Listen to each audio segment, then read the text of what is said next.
I can't quite contain or explain my evil ways. What is up, everybody? Enderheart here with another Gravity Falls fan fiction reading. And today we are reading more of Cipher's Secrets by Awakened Naiwana.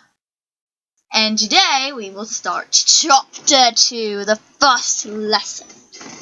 So let's get right on to this. He's waking up, Dipper heard someone say. Shh, you're being too loud, he complained while opening his eyes, wincing lightly as the light hit at the light hitting directly in his eyes. There were Mabel, Seuss, Wendy, and Gurgle Stan surrounding him. He tried to get up at noticing he was lying on the sofa, but the dizziness hit him, and he leaned against it for support. What happened? He stuttered and winced at the pain on his head. The others looked at each other, worried.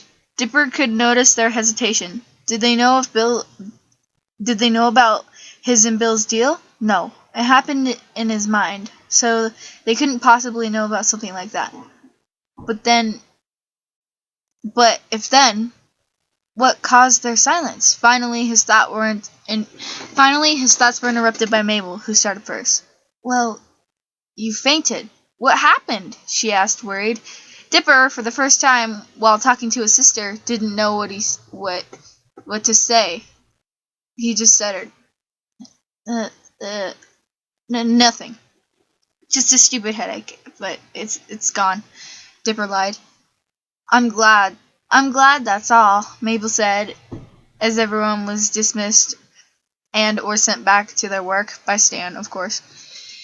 Dipper felt half bad for lying to Mabel, but he knew that was for her own sake. None of them could know about his deal with Bill, and if they did, how would Mabel react? Shout at him, ignore him, act as if it was a prank, or simply say that he did the wrong thing? Dipper didn't know, but he was very scared of her discovering his secret. What'd she think of him? Suddenly, one thing crossed his mind. Her dream of the previous night, and somehow you were willing to go with him. Mabel's voice echoed through Dipper's mind. Would he really abandon his sister over a bloody demon? Dipper gritted his teeth and stood up abruptly, ignoring the dizziness one more time and going to his room in the attic. Dipper? Mabel asked, unsure of what else to say, but it was too late. Dipper had locked himself in his own room. In his room. Dipper sat in the bed sighing, and then he lied down on his bed. Dipper closed his eyes and drifted off to sleep. Bill, where am I now? Dipper asked as he looked around. The place didn't sound like the dreamscape. It wasn't equal. It looked like a forest, a quiet forest. Dipper ignored the sounds of growls peeking through his ears and tried to find Bill. Something told him that it sounded more like a nightmare than a dream, especially because the sound of the growls, it was getting louder, much more louder. Dipper's eye twitched uncomfortably as he felt a hot breath next to his ear. Closing his eyes, Dipper spun on his heels and shouted, "Bill, can you stop it?" And he opened his eyes. That wasn't Bill. Dipper felt color being drained off his face as he realized that he was staring at a snake, a 15-meter tall snake. Damn, he cursed.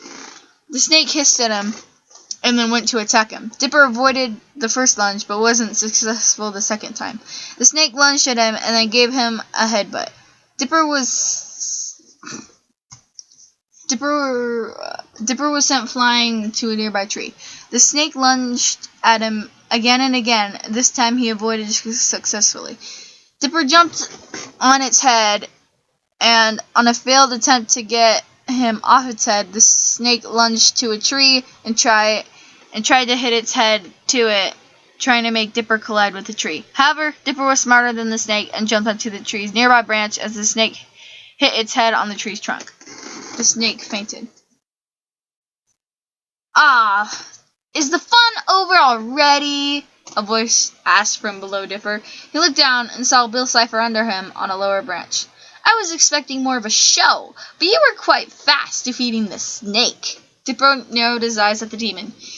You, he thought, knowing the demon could read minds, especially because he didn't have any words to express how angry he was. Me? Did you miss me? Admit it, you missed me! The demon started poking the boy in a playful manner, something Dipper didn't like at all.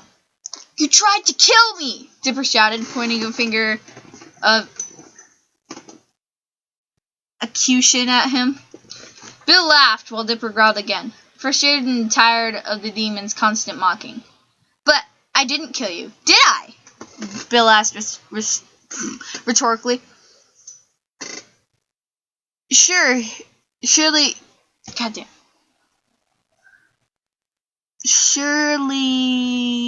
he'd been grinning if he had a face. Dipper stuttered, then gave up, his cheeks flushed. He crossed his arms and looked to the side.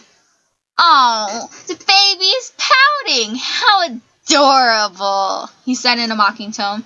Dipper refused to talk to him or even think about all the curses and bad words that were probably about to pass through his mind for the past 10 minutes. Hey, aren't you gonna say something? Something. Happy now? Oh, something. Happy now? Dipper asked, feeling frustrated.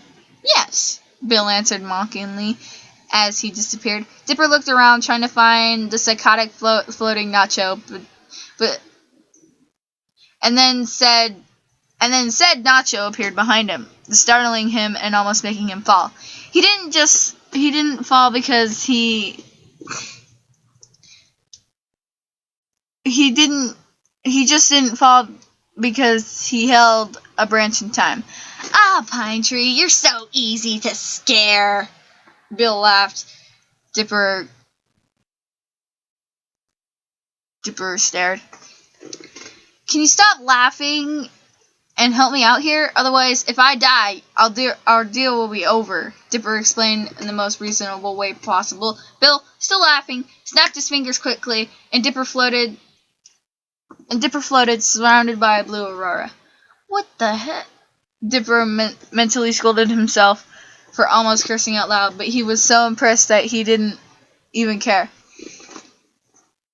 You can put me down already, Bill, Dipper announced loud, making the glowing aurora around him fade. He fell into the tree's branch, which cracked, and then he fell to the floor. As weird as it was, he didn't feel any pain. Dipper said nothing as he narrowed his eyes at Bill, the one who technically was the one to blame him for all the weird things that happened to him today. You know what? Risk the technicality from the sentence. He was truly the one to blame for this. Bill hovered above him. I said you could put me down, he defended him. You said I could put you down, he defended himself, raising his hands. Did you need to do it so harshly? Dipper asked rhetorically, already know the answer didn't need to answer that. With some difficulty, he managed to keep himself on a sitting position. The weirdest thing was that he probably fell off a 15-meter tall tree, but didn't get hurt. I shouldn't get so surprised, he thought bitterly. I'm living with a psycho Nacho-like triangle, and there's nothing else weirder than that. And besides, I'm dreaming. This isn't real. Dipper sighed.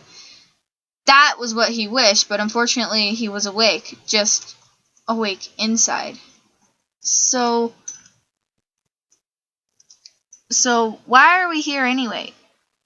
It certainly isn't a prank of yours, the Pine Tree Hat Boy guessed.